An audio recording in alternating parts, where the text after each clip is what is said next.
इसमें हमने first question right detailed answer, ठीक है। इसका लास्ट वाला क्वेश्चन कल रह गया था, टाइम हो गया था ना।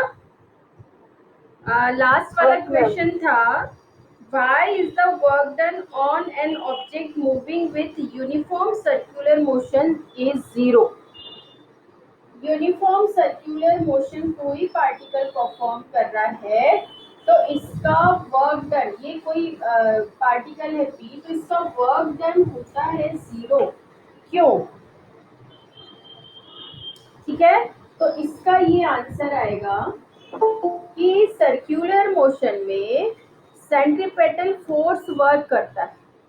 सेंट्रीपेटल फोर्स रेडियली होता है और ये होता है इनवर्ट, इस डायरेक्शन में होता है, और ये पार्टिकल का डिस्प्लेसमेंट टेंजेंशियल होता है ना।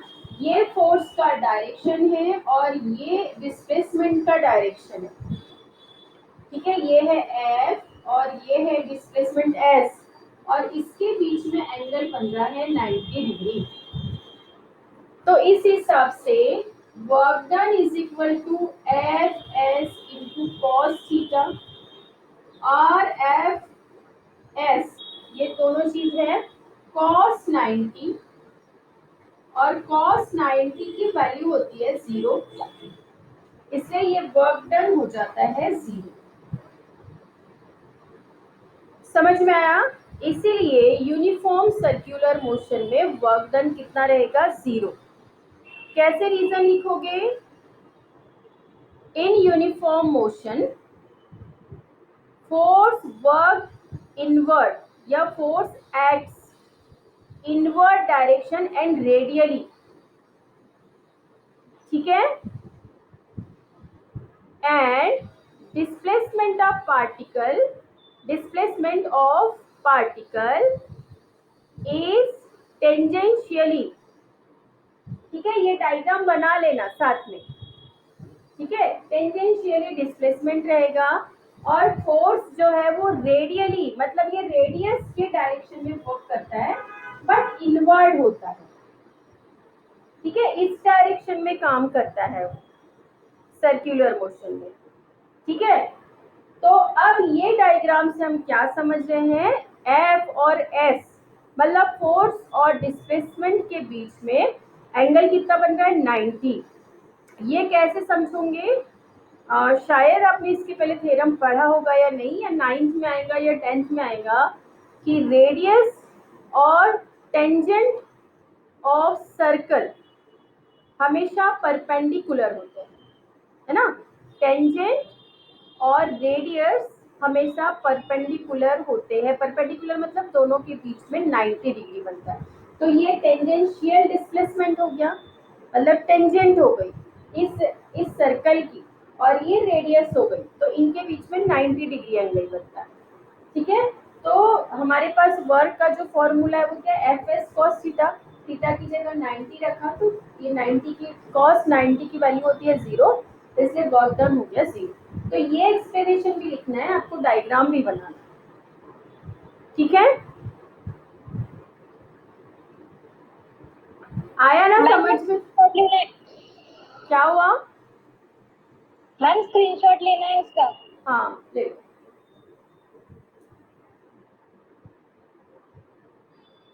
वर्ड्स में लिख लोगे ना?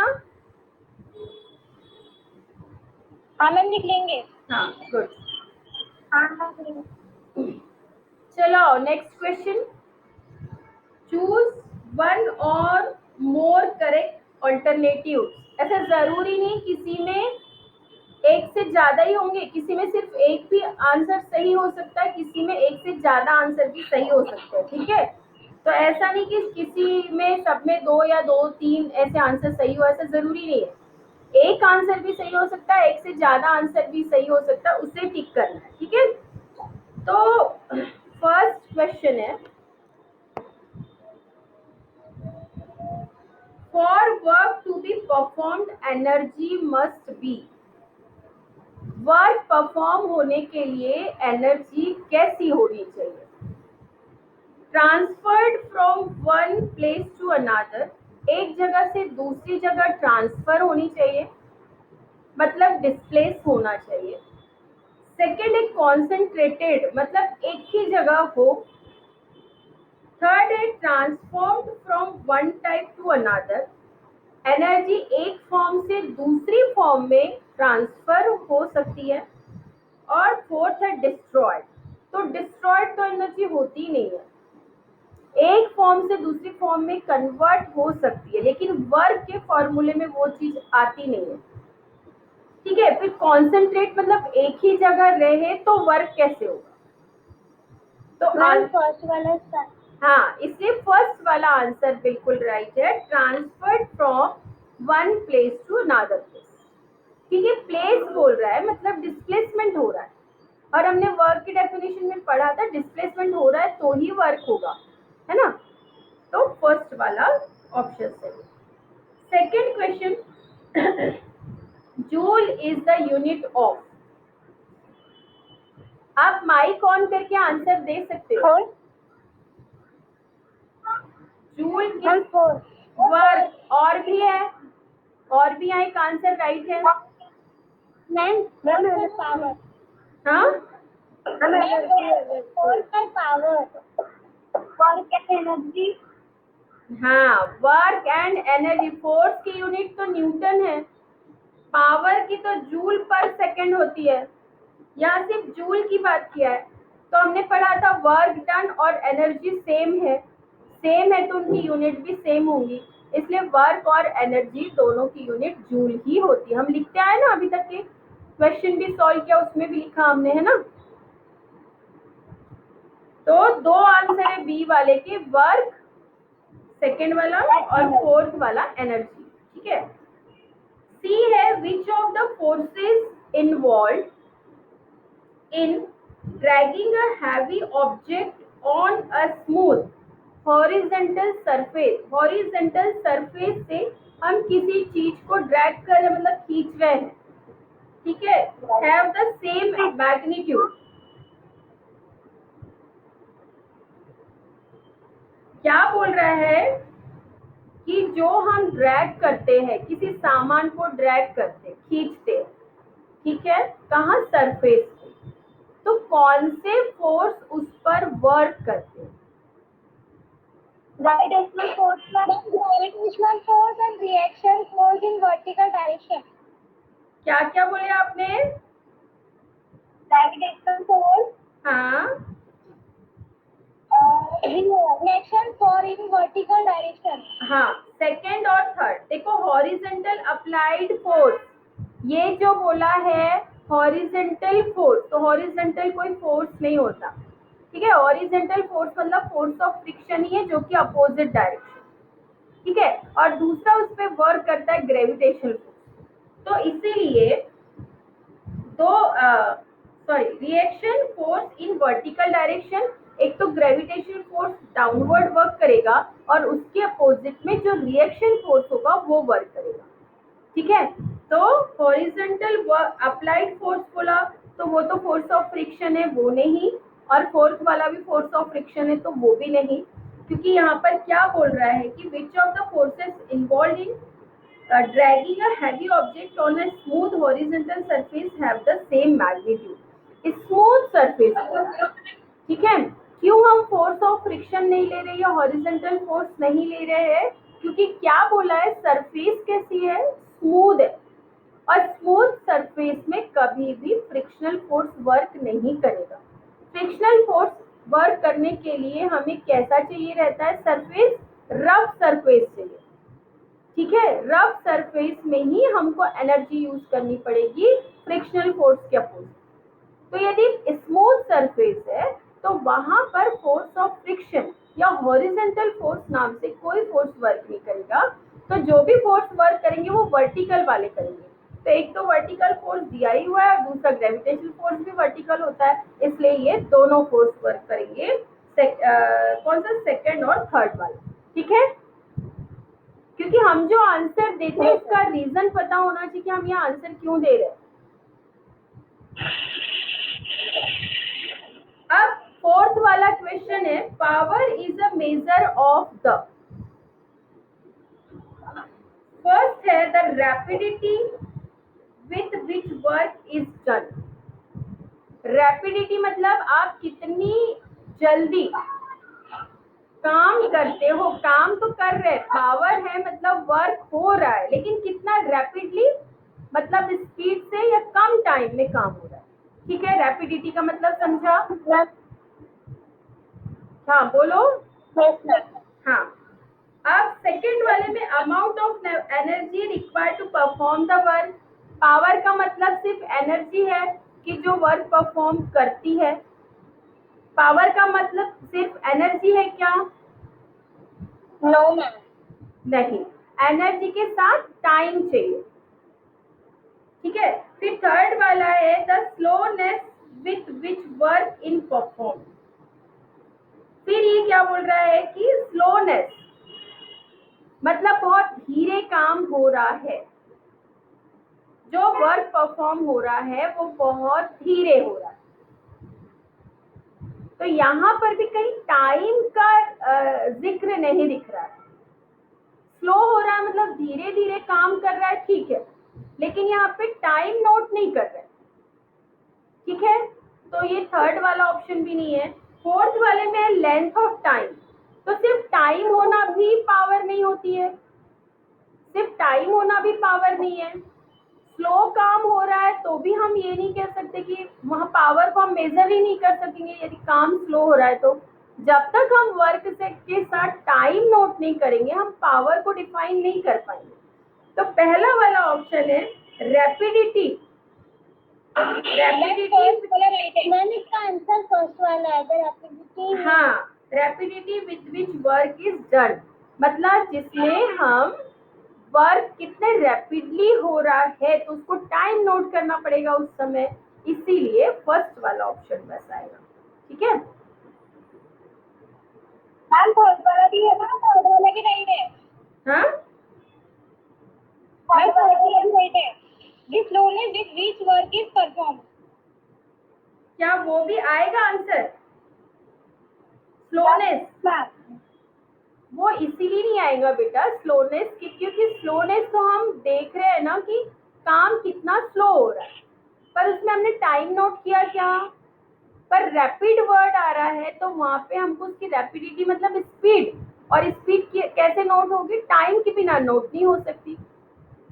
इसलिए हम कहाँ टाइम एनर्जी के साथ कहाँ टाइम नोट कर रहे हैं ये जरूरी है। ठीक है, तो फर्स्ट वाला ऑप्शन राइट है। अब फिफ्थ वाला क्वेश्चन है while dragging or lifting an object negative work is done by।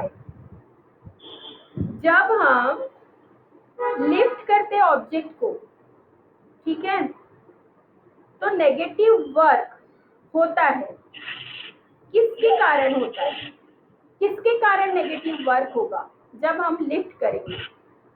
तो किसके? Gravitational force. हाँ, ग्रेविटेशनल फोर्स और रिएक्शन फोर्स। नहीं, फ्रिक्शनल फोर्स। अभी मैंने बताया था जहाँ स्मूथ सरफेस है वहां पे फ्रिक्शनल फोर्स यूज नहीं होगा, लेकिन फ्रिक्शनल फोर्स भी जिस साइड हम ड्रैग करेंगे उसके अपोजिट डायरेक्शन में वर्क करेगा ना, तो वो भी नेगेटिव हुआ। और ग्रेविटेशनल फोर्स के अपोजिट हमको वो चीज लिफ्ट करनी पड़ेगी तो वो भी नेगेटिव वर्क हुआ। समझ में? इसलिए दोनों फोर्स नेगेटिव फोर्स यूज होते हैं, दोनों फोर्स नेगेटिव रहते हैं क्योंकि वो अपोज में वर्क करते हैं। तो ग्रेविटेशनल और फ्रिक्शनल फोर्स। अब है rewrite the following sentences using proper alternative. ये भी ऐसे ही है, ऑब्जेक्टिव टाइप ही है, पर इसमें एक ही आंसर राइट होगा। फर्स्ट क्वेश्चन है the potential energy of your body is least when you are. चार ऑप्शन है, उसमें सबसे कम पोटेंशियल एनर्जी कब होगी? सबसे कम पोटेंशियल एनर्जी। पोटेंशियल एनर्जी का पहले तो फॉर्मूला क्या होता है?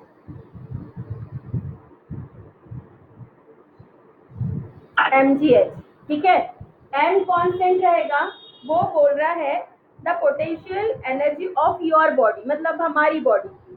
तो मास या mg, दोनों चीज, mg मतलब पूरा वेट, तो कांस्टेंट है हमारा वेट, ठीक है। तो क्या चेंज रहेगा, h, मतलब h यदि 0 है तो मिनिमम, एच थोड़ी ज्यादा है तो उतनी ज्यादा पोटेंशियल, और बहुत हाइट पर है तो उतनी ज्यादा पोटेंशियल है, ठीक है। अब आगे क्वेश्चन, तो पहला, स्लीपिंग ऑन द ग्राउंड। हाँ गुड। तो समझ में आया क्यों sleeping on the ground? Ma'am क्योंकि उसकी हाइट बहुत कम है। हाँ, जब हम स्लीप करेंगे तो हमारी कोई भी बॉडी का पार्ट ऊपर नहीं रहेगा, तो बिल्कुल हाइट नहीं रहेगी, बहुत कम हाइट रहेगी। यदि हम सो रहे हैं तो हमारी पूरी बॉडी की हाइट बस इतनी हो सकती है, ठीक है ना, बस इतनी हो सकती है, मतलब मिनिमम हाइट हो सकती है। तो मतलब हम क्या बोलेंगे, h is equal to 5-10 centimetre, ये हो सकती है हमारी हाइट जब हम सोएंगे। लेकिन बैठेंगे तो हमारी हाइट इतनी होगी, है ना, मतलब 2 फुट तक हम बैठ सकते हैं या 1.5 फुट तक हम बैठ सकते, तो उतनी होगी। तो उसमें और ज्यादा पोटेंशियल एनर्जी आ जाएगी। सिर्फ सोएंगे तब हम ज्यादा लेवल पे रहते हैं, ज्यादा सरफेस के पास में रहते हैं, इसलिए उस समय पोटेंशियल एनर्जी मिनिमम होगी, मतलब लिस्ट होगी, ठीक है। तो इसका आंसर थर्ड वाला सही है, sleeping on the ground. Second वाला, the total energy of an object falling freely towards the ground, the total energy, third वाला है। हाँ ये तो वही वाला है, जब हम किसी चीज को फॉल करते फ्रीली तो उसकी टोटल एनर्जी कैसी रहती है, no changing, decreases no, increases no, remains unchanged, या फिर हम बोल सकते हैं total energy is constant. Constant word लिखा रहा तो भी वो सही है, रिमेन अनचेंज्ड बोला तो भी सही है, ठीक है। ना तो इंक्रीज होती है ना डिक्रीज होती है, समझ में आया। ये तो लॉ ही है हमारा, कौन सा लॉ है, law of conservation of energy, कि डिस्ट्रॉय और जनरेट कहीं वर्ड आए तो वो हमेशा रॉन्ग ही रहेगा, क्योंकि जनरेट नहीं होती नई एनर्जी और डिस्ट्रॉय भी नहीं होती, कन्वर्जन चलेगा, ठीक है। फिर नेक्स्ट है, if we increase the velocity of car moving on a flat surface to 4 times its original speed, मतलब क्या बोल रहा है, वेलोसिटी कितना 4 गुना वेलोसिटी कर देते हैं जो कि सरफेस पर चल रही है कार। तो क्या पूछ रहे हैं, पोटेंशियल एनर्जी, पोटेंशियल एनर्जी में तो V है ही नहीं, पोटेंशियल एनर्जी क्या होती है, mgh, तो V का इस पे कोई फर्क ही नहीं पड़ेगा। क्या है option, will be twice its original energy, नहीं हो सकता, क्योंकि पोटेंशियल एनर्जी में V की तो वैल्यू का जरूरत ही नहीं है ना, तो चाहे 4 गुना करो, 10 गुना करो, 20 गुना करो, पोटेंशियल एनर्जी वही रहेगी जो है। फिर विल नॉट चेंज, चेंज होगा। हाँ तो आंसर क्या आएगा, विल नॉट चेंज, बाकी सब गलत ही है। 16 टाइम्स काइनेटिक एनर्जी होती है। अब यहाँ पे यदि पोटेंशियल एनर्जी की जगह काइनेटिक, आवाज बार बार लटक जा रही है, आ नहीं रही है, तो बेटा आपके फोन की बैटरी चेक करो, यहाँ नेट फुल है अभी, बैटरी चेक करो आपका नेट, हाँ आवाज। हाँ, तो सुनो, यही क्वेश्चन में यदि काइनेटिक एनर्जी दी हुई रहती कि काइनेटिक एनर्जी कितनी चेंज होगी, तो काइनेटिक एनर्जी क्या होती है, 1/2 mv², तो v की जगह हम पुट करते थे m 4v², 4v का स्क्वायर, तो 4 4 16 इंटू 1/2 mv², और ये हो गई पहली वाली एनर्जी ke1, तो ke2 is equal to 16 times of first energy जब हमने चेंज किया। तो ये लास्ट वाला ऑप्शन कब सही रहता था, जब वहां पूछता था काइनेटिक एनर्जी, समझ रहे हो, कभी यदि आपको घुमा फिरा कर क्वेश्चन कर दिया तो तुमने ऊपर क्वेश्चन में बराबर देखोगे नहीं कि पोटेंशियल एनर्जी लिखा है कि काइनेटिक एनर्जी, और आप विल नॉट चेंज लिख दोगे, ठीक है। लेकिन यदि काइनेटिक एनर्जी वर्ड है, पोटेंशियल एनर्जी की जगह काइनेटिक एनर्जी वर्ड है, तो आपका लास्ट वाला ऑप्शन सही रहेगा, 16 टाइम्स इट्स ओरिजिनल एनर्जी। क्या? हाँ बोलो। मैम फर्स्ट सेकेंड और फिर से रिपीट कीजिए ना मैम, नेटवर्क प्रॉब्लम के कारण समझ में नहीं आया। तुम क्या बोल रहे हो वो मुझे समझ में नहीं आ रहा है, तुम्हारी आवाज मैम मुझे क्लियर नहीं है। मैम फर्स्ट सेकेंड और थर्ड फिर से रिपीट कीजिए, नेटवर्क आपकी आवाज अटक रही थी इसलिए समझ में नहीं तो आया। अभी आवाज मेरी आ रही है? यस मैम अब क्लियर आ रही है। अच्छा, तो फर्स्ट वाले में the potential energy of your body is least when you are sleeping on the ground. Second वाला सही है, थर्ड वाला ऑप्शन सही है, ठीक है। सेकेंड वाले क्वेश्चन में the total energy of an object falling freely towards the ground remains unchanged, क्योंकि ये हमने पहले देख चुका है कि पूरे जगह जो टोटल एनर्जी है वो चेंज नहीं होती है, पूरी जगह कांस्टेंट रहती है, ठीक है। तो इसका सेकेंड ऑप्शन सही है। सी वाले क्वेश्चन में, सी वाला क्वेश्चन ही तो समझा रही थी मैं अभी कि सी वाले क्वेश्चन में बोल रहा है कि कोई कार यदि स्मूथली मूव कर रही है और पहले वो जिस भी वेलोसिटी से चल रही थी उसकी 4 गुना वेलोसिटी कर दिया तो पोटेंशियल एनर्जी पे क्या फर्क पड़ेगा। तो पोटेंशियल एनर्जी में V का लेना देना ही नहीं है। पोटेंशियल एनर्जी का फॉर्मूला है mgh, और V बोल रहा है कि हम चेंज करेंगे, तो V का लेना देना पोटेंशियल एनर्जी से है ही नहीं, तो पोटेंशियल एनर्जी अनचेंज रहेगी, ठीक है। तो C का आंसर क्या है? Will not change. उसके बाद में मैंने ये कहा था इस क्वेश्चन में यदि पोटेंशियल एनर्जी नहीं पूछता, ठीक है, और पूछता काइनेटिक एनर्जी कितनी होगी, ठीक है, तो काइनेटिक एनर्जी में V की जरूरत है। काइनेटिक एनर्जी होती 1/2 mv²। अब जब हमने उसको 4 गुना कर दिया है V को, तो V की जगह 4V लिखेंगे, 4V का स्क्वायर। तो इसको जब सॉल्व करेंगे तो क्या आ जाएगा? 1/2 m16V²। 16 को हमने पहले लिख दिया तो 1/2 mv², और ये ओरिजिनल एनर्जी थी तो 16 टाइम्स ओरिजिनल एनर्जी। तो मैं क्या बोल रही हूँ, यदि पहले वाले जो क्वेश्चन है वो पोटेंशियल एनर्जी की जगह यदि काइनेटिक एनर्जी लिखा हुआ होता है तो आंसर फोर्थ वाला रहेगा। चाहे तो तुम खुद ये क्वेश्चन फॉर्म कर सकते हो।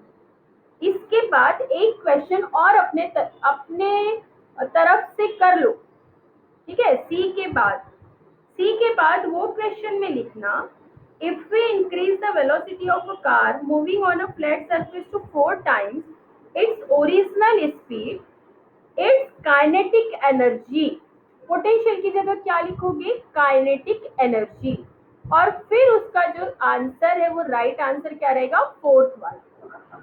ये बात अभी समझ में आई आपको क्लियरली? ठीक है, तो एक एक्स्ट्रा क्वेश्चन आपके पास बन जाएगा, ठीक है। अब D, the work done on an object does not depend on. Work done सबसे पहले किस किस पर डिपेंड करता है? फोर्स पर, डिस्प्लेसमेंट पर और एंगल पर। फोर्स और डिस्प्लेसमेंट के बीच में कितना एंगल बन रहा है? वो फोर्स और डिस्प्लेसमेंट, तीन चीजों पर ये डिपेंड होता है वर्क। अब हम देखते हैं ऑप्शन क्या है। ऑप्शन है डिस्प्लेसमेंट, यस उस पर डिपेंड करता है। अप्लाइड फोर्स, यस उस पर डिपेंड करता है। Initial velocity of the object, velocity की हमको जरूरत ही नहीं है। जरूरत है वर्क डन में वेलोसिटी की? नहीं जरूरत है, तो इस पर डिपेंड नहीं करता। The angle between the force and displacement, हाँ उस पर भी डिपेंड करता है। तो थर्ड वाला ऑप्शन सही है, वेलोसिटी पर डिपेंड नहीं करता। Yes ma'am. ठीक है, अब है फोर्थ वाला क्वेश्चन। फोर्थ वाला क्वेश्चन है स्टडी द फॉलोइंग एक्टिविटी। ये एक तरह से एक्टिविटी है, ठीक है। क्या बोल रहा है? Take 2 aluminium channel of different length.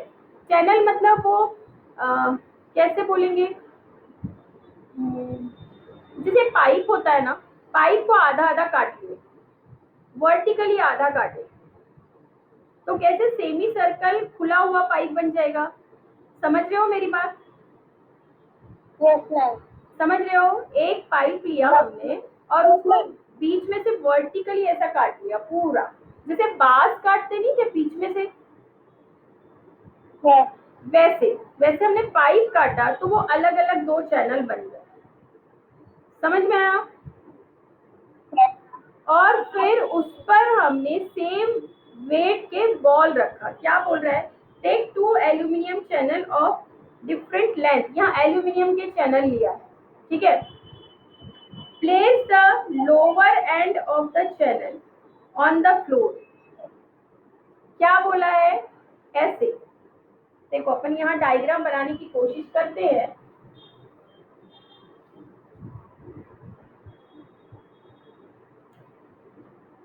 ये ऐसे चैनल दिया है, जैसे आपके वो होते ना, स्लाइड होती है, स्लाइड होती है गार्डन में।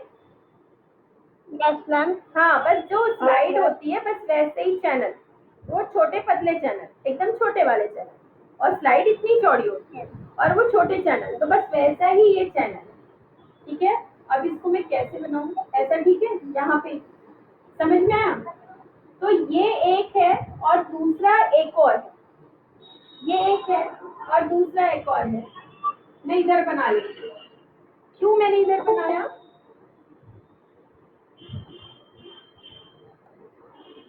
क्योंकि हमको ये सेम हाइट पर है। एच, यदि ये ग्राउंड लेवल है, ये ग्राउंड लेवल है, तो ये जो दोनों है चैनल, ये सेम हाइट पर है, ठीक है। Place and lower ends of the channels on the floor and hold their upper ends at the same height. ये जो upper end है ये बिल्कुल सेम हाइट पर रहेंगे, पर दोनों चैनल की लेंथ डिफरेंट है। तो मतलब एक चैनल थोड़ा सा ऐसा लंबा दिखेगा और एक चैनल ऐसा थोड़ा सा इस तरह से दिखेगा। ये देखो, ये लंबा वाला चैनल है और ये थोड़ा कम लंबा चैनल, ठीक है। Now take 2 balls of the same size. अब हमको 2 सेम साइज के बॉल लेने हैं and same weight and release them from the top. और यहाँ से ये 2 बॉल सेम वेट के, सेम टाइप के, यहाँ से हमने रिलीज कर दिया। They will roll down and cover the same distance. और हम क्या बोलेंगे कि वो रोल हो रहे हैं और सेम टाइम में सेम डिस्टेंस कवर करते हैं। चाहे आप कोई भी टाइम में चेक कर लो तो वो सेम टाइम में सेम डिस्टेंस कवर करें, ठीक है। इतना उसने एक्टिविटी में दिया है। अब इसके बाद वो हमसे क्वेश्चन कर रहा है, at the moment of releasing the balls which energy do the balls have. Release करने से पहले इन बॉल्स के पास, रिलीज करने से पहले इन बॉल्स के पास कौन सी एनर्जी है? बताओ आंसर।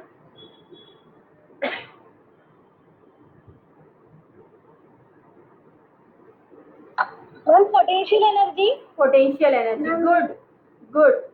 जब तक हम उसको रिलीज नहीं करेंगे, जब तक वो मूव होना शुरू नहीं कर रहा है, जब तक उसके पास पोटेंशियल एनर्जी है। तो पहला आंसर क्या हुआ? Potential energy. रक्षा ने क्यों लेफ्ट कर लिया?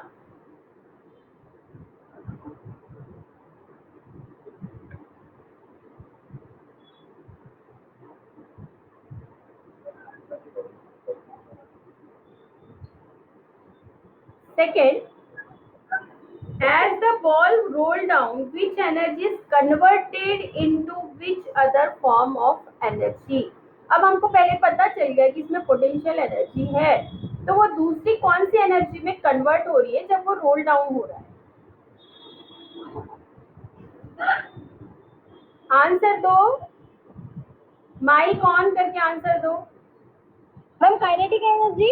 Yes, good. Potential energy to kinetic energy, ठीक है, पोटेंशियल एनर्जी से काइनेटिक एनर्जी में कन्वर्ट होगी। थर्ड वाला क्वेश्चन है, why do the balls cover the same distance on rolling down? Ma'am क्योंकि उन दोनों का हाइट मतलब दोनों का हाँ वेट सेम था हाँ और मैम दोनों को एक ही साथ ऊपर से छोड़ा जा रहा था। हाँ, मेन बात आएगा कि दोनों का वेट सेम था, तो दोनों पर सेम ग्रेविटेशनल फोर्स अप्लाई होगा, ठीक है, और दोनों सेम हाइट से हम छोड़ रहे हैं, रिलीज कर रहे हैं सेम हाइट से, इसलिए वो सेम डिस्टेंस कवर करेंगे, ठीक है। यही लिखना है आपको आंसर में। अब फोर्थ है, what is the form of the eventual total energy of the balls? जब वह पहुंच जाता है तो उस समय उसके पास कौन सी इवेंचुअल, मतलब हम वो बोल सकते हैं कि जब रोल डाउन हो रहा है तब भी यदि हम चेक करें और जब वो डाउन हो रहा है, ठीक है, यहाँ तक आ रहा है, तब उसके पास कौन सी एनर्जी होगी? Kinetic energy. Kinetic energy. फिर है, which law related to energy does the above activity demonstrate? कौन सा लॉ डेमोन्स्ट्रेट हो रहा है? कौन से लॉ को हम एक्सप्लेन कर पाएंगे इससे? हम सेकंड लॉ। कौन सा second law? Ma'am law of conservation of energy. हाँ, law of conservation of energy, ये लॉ को हम बता रहे हैं ना, क्योंकि फ्री फॉल है ना। तो इसके पहले हमने फ्री फॉल का एग्जांपल लिया था, उसी के जैसा है ये एग्जांपल, सेम, बस ये इंक्लाइंड प्लेन है, समझो, इंक्लाइंड बोलते हैं इसको, जब वो किसी एंगल पर हमने खड़ा किया तो इंक्लाइंड है, और उसमें हमने ऊपर से डायरेक्ट फ्री फॉल बताया था, बस इतना ही है। लेकिन हम चेक क्या कर रहे हैं? एनर्जी चेक कर रहे हैं, कहाँ कितनी है, कब कितनी, यही बता रहे हैं ना हम। तो इसलिए ये कौन सा लॉ बता रहा है या डेमोन्स्ट्रेट कर रहा है, किस लॉ को डेमोन्स्ट्रेट कर रहा है? तो law of conservation of energy, ठीक है। और उसको एक्सप्लेन करना है, तो जो फ्री फॉल में एक्सप्लेनेशन है ना, आपको वो ही देना है पूरा, आपको वो नहीं देना है, डेरिवेशन नहीं देना, वर्ड्स में एक्सप्लेन करना है कि जब वो रिलीज होने के पहले उसके पास पोटेंशियल एनर्जी थी, जैसे जैसे हाइट कम होती जाएगी, रोल डाउन होते जाएगा, पोटेंशियल एनर्जी काइनेटिक एनर्जी में कन्वर्ट होते जाएगी, जब वो फ्लोर पर पहुंच जाएगा तो उस समय उसके पास एच की वैल्यू हो जाएगी 0, तो पूरी पोटेंशियल एनर्जी हो जाएगी 0, पूरी काइनेटिक एनर्जी में कन्वर्ट हो जाएगी। इस तरह से ऊपर की पोजीशन में जो उसकी टोटल एनर्जी थी वो सिर्फ पोटेंशियल एनर्जी थी, और जब वो नीचे डाउन हो रहा है तो टोटल उसकी एनर्जी काइनेटिक एनर्जी में कन्वर्ट हो गई, ठीक है। इस तरह से उसकी एनर्जी कन्वर्ट हो रही है, पर ना डिस्ट्रॉय हुई, ना कोई नई जनरेट हुई, ठीक है। इसीलिए हम कह सकते हैं कि ये law of conservation of energy को डेमोन्स्ट्रेट कर रहा है। ये सारे आपके फ्री फॉल वाले कंक्लूजन में लिखा हुआ है, आप वो लिख लो, समझ में आया? Yes ma'am. चलो अब हम प्रॉब्लम सॉल्व करते, फटाफट ये 5 प्रॉब्लम में सॉल्व कर लेते तो आज ये चैप्टर कंप्लीट हो जाएगा, ठीक है। इसके बाद आपकी कौन सी क्लास है? मानकर ही वो प्रॉब्लम सॉल्व कर पाएगा, और यदि कोई डिफिकल्टी रही तो प्रत्येक सर का भी नंबर दिया हुआ है वो मैसेज में, क्योंकि पहली बार अपने को मिला था। टाइम टेबल से रिलेटेड, हाँ टाइम टेबल से रिलेटेड इशू है तो उसके लिए हमारा नंबर दिया हुआ था। हाँ, हिंदी की क्लास है। तो लाइव लेते हैं क्या कोई? No ma'am. नहीं ना, तो अपनी 5 प्रॉब्लम कंप्लीट करके ही आज ही क्लास रोकेंगे, ठीक है। तो थोड़ा फास्ट कर लेते हैं। क्यों लेता है? चलो, प्रॉब्लम 1 ए दिया हुआ है, ठीक है। An electric pump has 2 kilowatt power दिया हुआ है, क्या लिखते हैं हम पहले? सॉल्यूशन। ये टर्म मैं बार बार नहीं बताऊंगी, ये आप लोग जब करोगे तो आप बिल्कुल केयरफुली करना है कि क्या लिखना है, किसके बाद क्या चाहिए हमें, अब ये है गिवन, गिवन क्या है, पावर, पावर कितना दिया है 2 किलोवेट, 2 किलोवेट। अब ये एसआई यूनिट नहीं होती किलोवेट, एसआई यूनिट वेट होती, तो हम कन्वर्ट कर लेते हैं पहले। तो किलो मतलब होता है 1000, जहां पे भी किलो वर्ड आता है वो होता है 1000, ठीक है। तो वेट मतलब 2000 वेट, ये पावर हो गया। उसके बाद how much water will the pump lift every minute to a height of 10 metre. H दिया हुआ है 10 मीटर, यूनिट देख लो मीटर है मतलब एसआई है। टाइम आपको दिया हुआ है एवरी मिनट मतलब 1 मिनट, 1 मिनट मतलब 60 सेकेंड, क्योंकि मिनट भी एसआई यूनिट में नहीं आती है, सेकेंड आती है। तो अब हमारी जो सारी ये है यूनिट, जो वैल्यू है वो एसआई यूनिट में। अब आगे देखते हैं क्या प्रॉब्लम सॉल्व करना है। हाउ मच वाटर मतलब वाटर कितना, है ना, वाटर का टोटल कितना वैल्यू या अमाउंट पंप लिफ्ट करता है, हर मिनट में कितना लिफ्ट करता है। तो हमको क्या निकालना पड़ेगा, वाटर का मास मतलब एम निकाल लेंगे। एम कैसे निकालेंगे, हाइट भी दिया हुआ है, पावर है, टाइम है, तो पहले हम निकालते हैं एनर्जी, ठीक है। पहले हम निकालेंगे एनर्जी। देखो अपन साइड में प्रॉब्लम कैसे सोचते हैं, कैसे सोचते हैं, हमें निकालना है मास, एम फाइंड करना, ठीक है। एम फाइंड करने के लिए मुझे चाहिए है, अब यहाँ पे हम पावर दिया है, टाइम दिया है, वर्क नहीं दिया हुआ है, या work is equal to energy होता है, तो एनर्जी, तो हम इसके लिए निकाल सकते हैं एनर्जी। एनर्जी क्या होती है, mgh। तो पहले यहाँ से निकाल लेते हैं एनर्जी, और वो एनर्जी को हम इसके इक्वल कर देंगे mgh।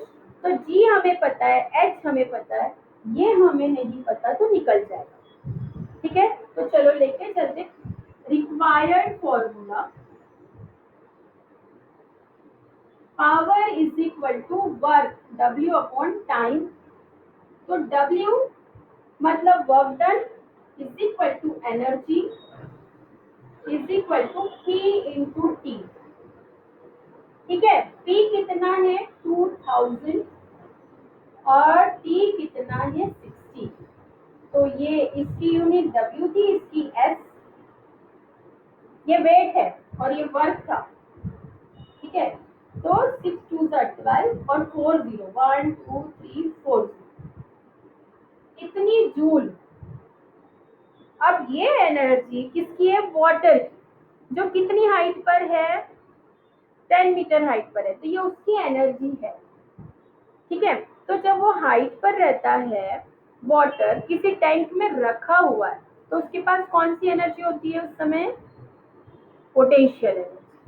तो ये एनर्जी कौन सी हुई इसकी, पोटेंशियल एनर्जी, ठीक है। अब ये पोटेंशियल एनर्जी क्या होती है, mgh।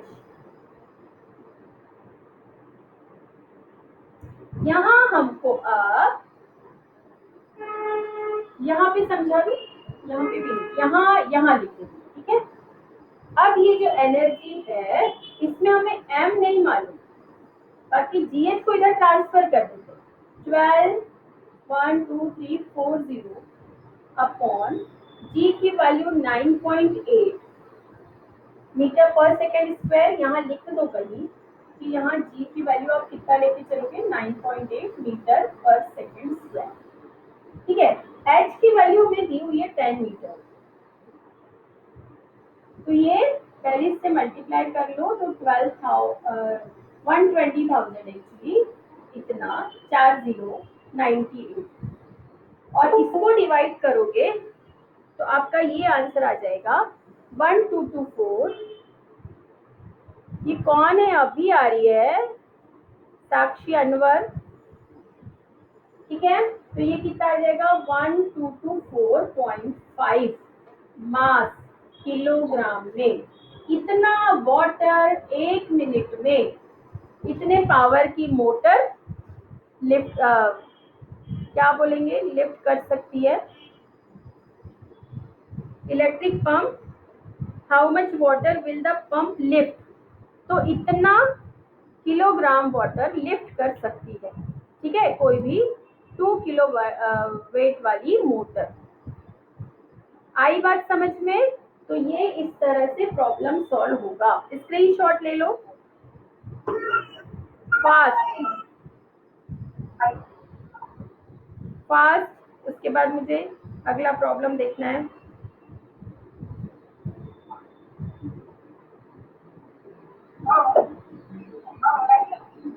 ले लिया ना? अच्छा चलो ठीक है, नेक्स्ट प्रॉब्लम।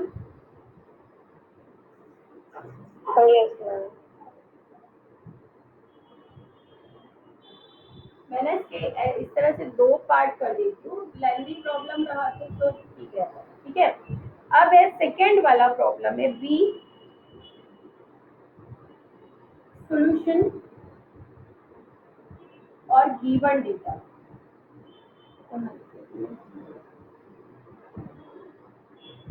क्या है पहले, इफ 1200 वैट, मतलब वही P power is equal to 1200।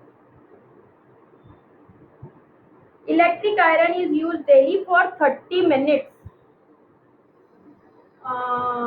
In 1 day. 30 minute मतलब टाइम ही है ये, पर 30 मिनट, एक दिन में 30 minute. How much total electricity is consumed in the month of April. तो इसमें क्या बोल रहा है, अप्रैल मंथ में कितना इलेक्ट्रिसिटी कंज्यूम हो। ठीक है, तो पहले हम एक दिन के लिए इलेक्ट्रिसिटी निकालते हैं। इलेक्ट्रिसिटी मतलब एनर्जी, पावर दिया हुआ है, टाइम दिया हुआ है, तो पहले हम एक दिन के लिए निकालेंगे। तो एक दिन के लिए टाइम कितना हो जाएगा, 30 मिनट इंटू 60 सेकेंड।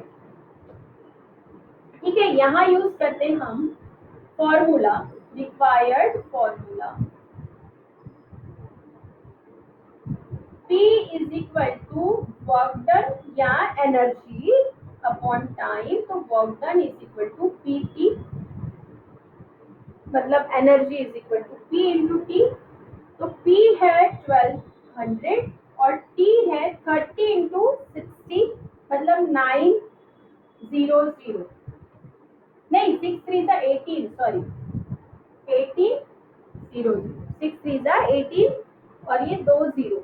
इतना वर्क डन मतलब इतनी एनर्जी एक दिन में। तो हम क्या बोलेंगे, पहले इसको सॉल्व कर लेते हैं। 12 18 सा कितना होता है, 96 है ना। तो ये हो गया 6 कैरी 9, 12 वन सा 12 और ये 9 2 1 21 और ये 40 1 2 3 4 जूल। इतनी एनर्जी, इसको एनर्जी ही लिखो, 1 डे में कंज्यूम होती है। ठीक है, तो 30 डेज में कितनी कंज्यूम। ठीक है, तो क्या निकालेंगे हम, इन 1 डे एनर्जी कंज्यूम इतना 216000। देयरफॉर अप्रैल मंथ बोला है तो अप्रैल मंथ बोला है तो अप्रैल मंथ बोलने का बस मतलब इतना ही कि अप्रैल में महीने में कितने दिन होते हैं। ठीक है, तो अप्रैल में कितने होते हैं, 30 डेज। तो फॉर 30 डेज इन 1 डे, तो इन 30 days energy consume, energy will consume कितनी आएंगी, 210000 इंटू 30। ठीक है, हम यहाँ 0 0 इतने ना लिखकर 10 लिख सकते हैं, लेकिन आपको समझ में आता है क्या 10 तो मैं वो लिख सकती हूँ। पर अभी आपको यदि नहीं समझा होगा कि हम जितने 0 उतना 10 लिख सकते हैं, तो मैं डायरेक्ट इतना बड़ा बड़ा नंबर लिख लेती हूँ, ठीक है। और यदि 10 लिखे तो भी गलत नहीं है, लिख सकते हैं। तो 50 तो पहले लिख लो, 1 2 3 4 5। अब 3 6 18, 1 3 1 3 and 4 3 2 6। इतने जूल एनर्जी पूरे मंथ में, अप्रैल मंथ में इतनी, अप्रैल मंथ, इन अप्रैल मंथ इतना कंज्यूम होती है। पर हमको इलेक्ट्रिसिटी बोला है, और हम इलेक्ट्रिसिटी किस फॉर्म में कंज्यूम करते हैं? यूनिट के फॉर्म में। आंसर भी आपको यूनिट में ही दिया हो, यूनिट के फॉर्म में।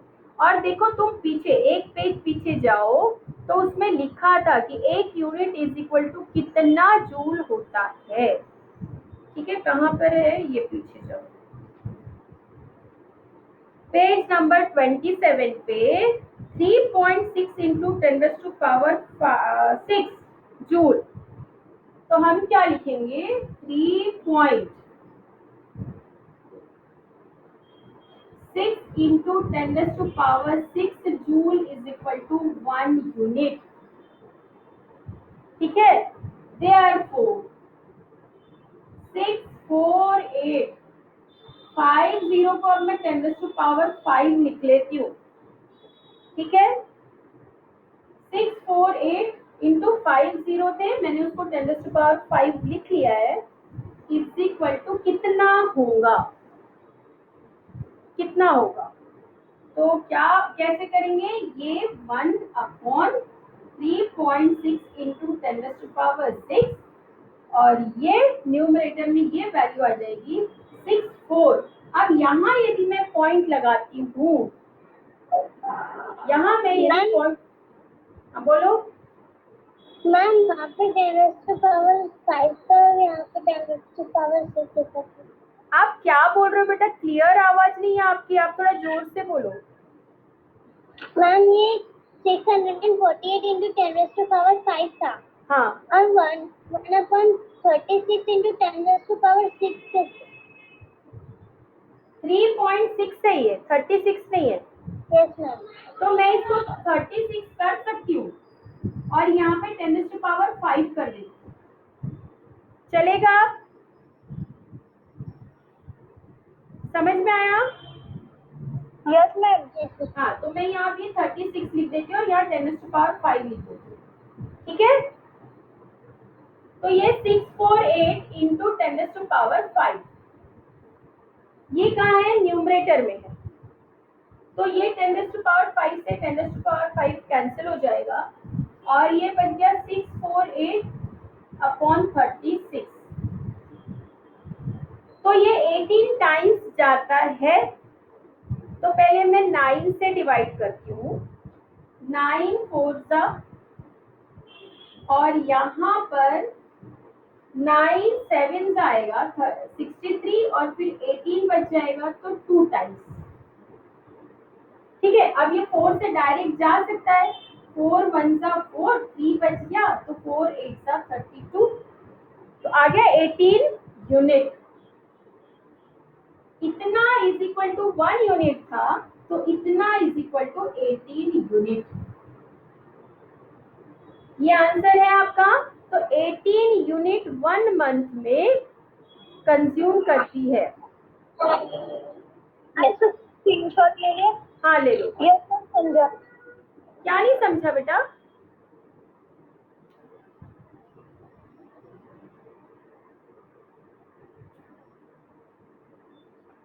सबको समझ में आ गया ना बेटा ये problem? Yes ma'am. Good.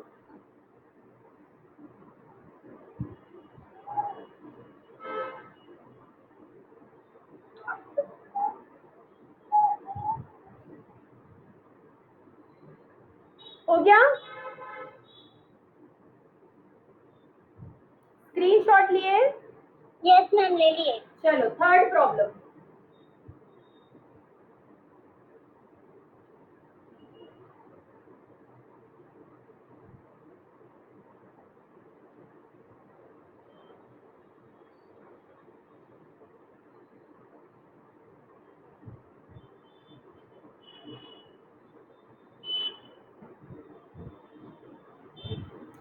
Third problem क्या बोल रहा है, if the energy of a ball falling from a height of 10 metre, height दिया हुआ है 10 मीटर से एक बॉल को हम गिरा रहे हैं,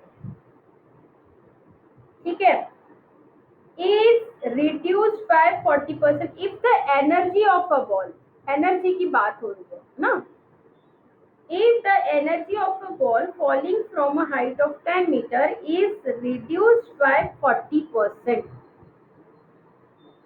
हम एनर्जी पहले लेके चलते हैं, एनर्जी हमने ले लिया x और वो बोल रहा है उसको 40% रिड्यूस करना, रिड्यूस मतलब कम, तो x माइनस 40%, परसेंट को क्या लिखते हैं हम, 100 ऑफ x, किसका 40% है, इसका 40%, तो इसका 40% मतलब जहां परसेंट की साइन होती है, ये जो परसेंट की साइन होती है ये समझो 1 है और ये 2 पॉइंट मतलब ये 2 जीरो है, ऐसा समझ में आया। तो ये 40% मतलब 40/100 ऑफ किसका 40%, एक्स का, इतना हमने एनर्जी रिड्यूस किया, कम किया, ठीक है। तो क्या बोल रहा है,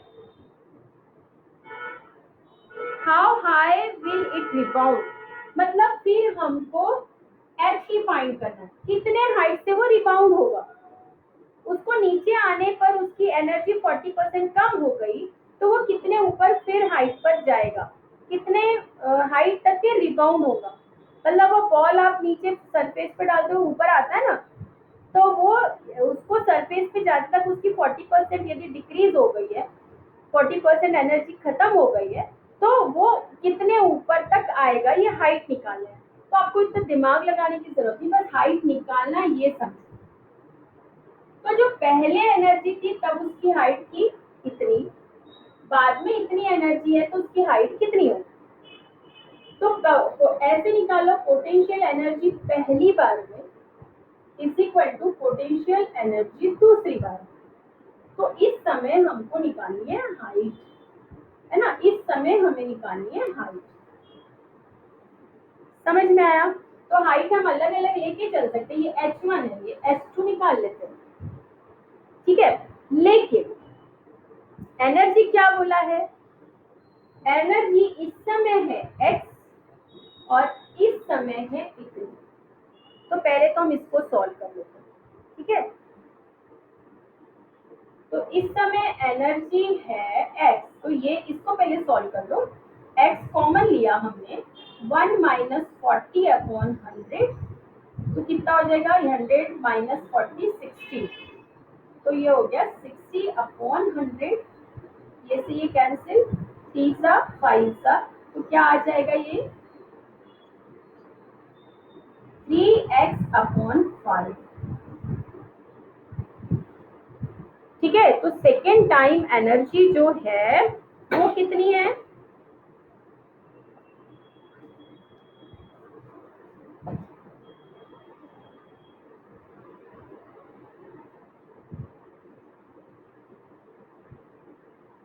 सेकेंड टाइम एनर्जी कितनी है, इतनी, मतलब मैं क्या लेके चल रही हूँ, mgh1 is equal to x,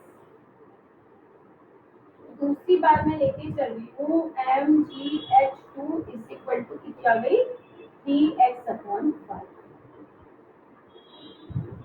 ठीक है। मुझे S2 फाइंड करना है, ये इक्वेशन बने, ये समझ में आया आपको इक्वेशन कैसे बने, ठीक है। इसको मैंने इक्वेशन 1 लिया, इसको 2 लिया, ठीक है। तो अब हम करते हैं 2, इक्वेशन 2 डिवाइडेड बाय इक्वेशन 1, तो mgh2 upon mgh1 is equal to 3x/5 upon x, ये x से x कैंसिल, ये mg से mg कैंसिल, ठीक है। अब हमारे पास, मैं यहाँ लेके चलती हूँ, क्या हो जाएगा, ये H2 upon H1 is equal to 3/5, ये x x तो कैंसिल हो गया। H1 कितना था 10, ये इधर ट्रांसफर करो, H2 is equal to 3 into 10/5, तो 5 टू सा 6, 5 टू सा 10 मतलब ये 2 और H2 इज इक्वल टू 6, क्या होगी मीटर, मीटर है ना ये, तो क्या आएगा मीटर, मतलब रिबाउंड होकर के वो 6 मीटर तक आएगा। जब उसकी एनर्जी 40% कम हो जाती है तो भी वो 6 मीटर तक रिबाउंड होकर आएगा बॉल। समझ में आया? तो इस तरह से ये प्रॉब्लम सॉल्व करना था। पहले ये बताओ ये प्रॉब्लम समझ में आया कि नहीं आया? हाँ मैम आगे मैम। हाँ, तो स्क्रीनशॉट ले लो फास्ट, फिर हम 4th और 5th कर लेते हैं। मैम ले ली है।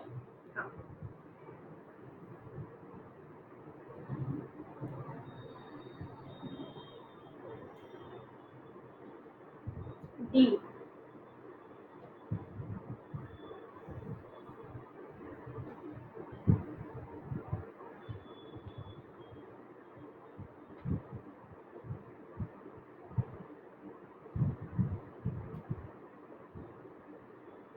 the velocity of a car, 4th वाला problem, the velocity of a car increase from 54 km/h to 72 km/h। मतलब कार मूव हो रही है, उसकी पहले तो वेलोसिटी है 54 km/h और v2 है 72 km/h। इसको कन्वर्ट करना पड़ेगा मीटर पर सेकंड में, वो कन्वर्ट करना बताती हूँ। How much is the work done if the mass of the car is 1500 kilogram. Mass दिया हुआ है कार का 1500 किलोग्राम। ये तो एसआई यूनिट है, ये एसआई यूनिट नहीं है, ठीक है। तो 1 किलोग्राम पर आर इज इक्वल टू हम निकालते हैं किलोग्राम को मीटर, किलोमीटर है, किलोमीटर, किलोमीटर को पहले मीटर में कन्वर्ट करना है। तो 1 kilometre is equal to 1000 metre और 1 hour is equal to 60 minute और 1 minute is equal to 60 second. तो 1 hour is equal to 60 into 60 second. अब ये मीटर पर सेकेंड में हुआ है, तो पहले हम इसको सॉल्व करते हैं। 60 इंटू 60 समझ में आया? 1 hour is equal to 60 minute, ये 60 मिनट, फिर 1 minute is equal to 60 second, तो इसमें 60 minute is equal to 60 into 60 second, तो ये हो गया सेकेंड, ठीक है। अब ये 0 से ये 0 कैंसिल, तो 10/6 ये और कैंसिल होगा, 2 5 और 2 3 तो 5/18 मीटर पर सेकेंड, मीटर पर सेकेंड। मतलब क्या होता है 1 kilometre upon 1 kilometre by R is equal to क्या होता है 5/18 मीटर पर सेकेंड, इतना आता है। अब कितना भी किलोमीटर पर आवर दिया हुआ रहा उसको मीटर पर सेकेंड में करना है, तो 5/18 से मल्टीप्लाई करना है, ठीक है। अब इसको मुझे कन्वर्ट करना है v1, 54 किलोमीटर पर आवर। अब इसकी जगह में क्या रख दूंगी, ये वाली वैल्यू, ठीक है। तो क्या हो जाएगा 54 इंटू 5/18 मीटर पर सेकेंड, तो ये 18 3 होता है ना, तो इज इक्वल टू 15 मीटर पर सेकेंड। किलोमीटर पर आवर में कभी वैल्यू पुट नहीं करना है क्योंकि वो एसआई यूनिट नहीं है, ठीक है। अब V2 निकालेंगे तो V2 हो जाएगा 72 किलोमीटर पर आवर है, इसकी जगह हम रखेंगे 72 इंटू 5/18 मीटर पर सेकेंड। 18 4 ज़ा मतलब आ जाएगा 20 मीटर पर सेकेंड। तो सबसे पहले तो यही काम बड़ा है, कन्वर्ट करना। आपको समझ में आ जाएगा ना बेटा, तो ये बहुत यूज होगा 10th में, 11th में, 12th में। हमेशा किलोमीटर पर आवर को हमको मीटर पर सेकेंड में कन्वर्ट करना है। तो आपको 5/18 से मल्टीप्लाई, हालांकि ये पूरा मेथड कर सकते हो, लेकिन डायरेक्ट तुम इससे भी मल्टीप्लाई कर सकते हो। समझ में आया? तो अब हमारे पास V1 और V2 बोला। अब प्रॉब्लम की तरफ चलते हैं। प्रॉब्लम बोल रहा है कि ये इसके बीच में कितना वर्क हुआ। तो इसके बीच में जो वर्क हुआ वो एनर्जी में हम मेजर करेंगे। तो दोनों समय एनर्जी का डिफरेंस क्या था? तो एनर्जी का डिफरेंस क्या आ जाएगा? क्योंकि मूविंग पोजीशन में है तो काइनेटिक एनर्जी रहेगी। तो Ke2 माइनस Ke1, ये जो होगा यही होगा वर्क डन। ठीक है, तो इसीलिए work done is equal to क्या आ जाएगा? Work done is equal to Ke2 क्या आ जाएगा? 1/2 mv2 माइनस Ke1 क्या आ जाएगा? 1/2 mv1। 1/2 m कॉमन निकालो। v2 की वैल्यू क्या है? 20 का स्क्वायर। v1 की वैल्यू क्या है? 15 का स्क्वायर। ठीक है, और m की वैल्यू क्या है? 1500। ये 400 माइनस 2 to 5 मतलब ये हो गया 750 टाइम्स मल्टी, ये डिवाइड किया तो 750, और ये कितना बच जाएगा? 175।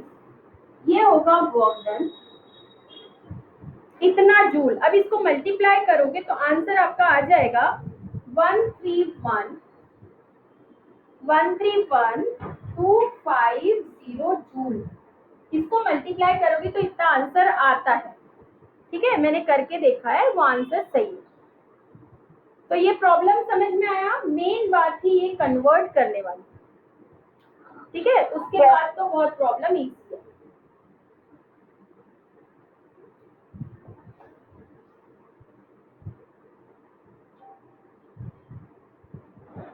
जल्दी से स्क्रीनशॉट ले लो, लास्ट प्रॉब्लम बचा है वो कर लेते हैं। Yes ma'am.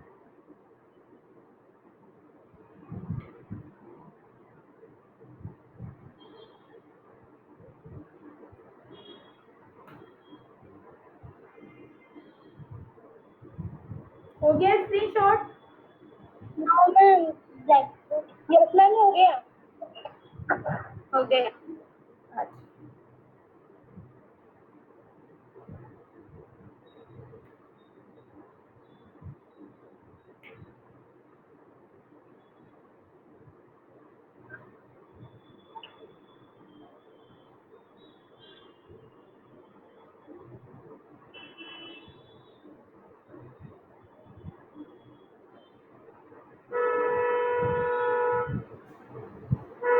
फिफ्थ वाला problem. Ravi applied a force of 10 Newton F 10 Newton and moved a book 30 centimetre, मतलब S 30 सेंटीमीटर। फिर से देखो ये सेंटीमीटर SI यूनिट में नहीं है, इसको कन्वर्ट करना है। तो 1 metre is equal to 100 centimetre होता है। तो सेंटीमीटर को मीटर में कन्वर्ट करने के लिए देखो क्या लिखेंगे? 100 centimetre is equal to 1 metre. ठीक है, तो 1 सेंटीमीटर इज इक्वल टू क्या हो जाएगा? 1/100 मीटर। हम इसको ऐसा भी लिख सकते हैं 1/10⁻² मीटर। अब इसको मैं यदि ऊपर लेके जाऊं तो ये जो पावर है ये हो जाएगी -2 मीटर। तो 1 सेंटीमीटर को मीटर में कन्वर्ट करने के लिए मैं 10⁻² से मल्टीप्लाई कर दूंगी बस। तो यहाँ 30 सेंटीमीटर को मीटर में कन्वर्ट करने के लिए मैं 10⁻² से मल्टीप्लाई कर रही हूँ। ठीक है, तो ये हो गया एस की value. In the direction of the force how much was the work done by, ये तो बहुत इजी है, ये पहले देना चाहिए था प्रॉब्लम इतना easy. F is equal to required formula F into S, तो F है 10 और S है 30 इंटू 10⁻⁻²। अब ये 0 तो ये 300 हो गया, इंटू इसको 1/100 भी लिख सकते थे, 10⁻⁻² ही रहने दो। अब मैं 300 को क्या लिख सकती हूँ, 3 इंटू 100, ऐसा लिख सकती हूँ ना मैं, 300 को 3 इंटू 100, फिर मैं ये 100 को लिख सकती हूँ 10⁻², और यहाँ पर मेरे पास है 10⁻⁻²। बेस यदि सेम है तो इनकी जो इंडेक्स है वो ऐड होती है, तो 3 इंटू 10⁻² माइनस 2 मतलब 0, 10⁻² 0 मतलब 1, तो कितना आंसर आया 3। तो ये वर्क था F लिखा है, तो ये वर्क डन कितना होगा 3 जूल। आया क्या ये समझ में? Yes ma'am. सबसे इजी प्रॉब्लम था ये, लास्ट वाला प्रॉब्लम सबसे इजी प्रॉब्लम। तो अब ये आपका सेकेंड चैप्टर यहाँ कंप्लीट होता है।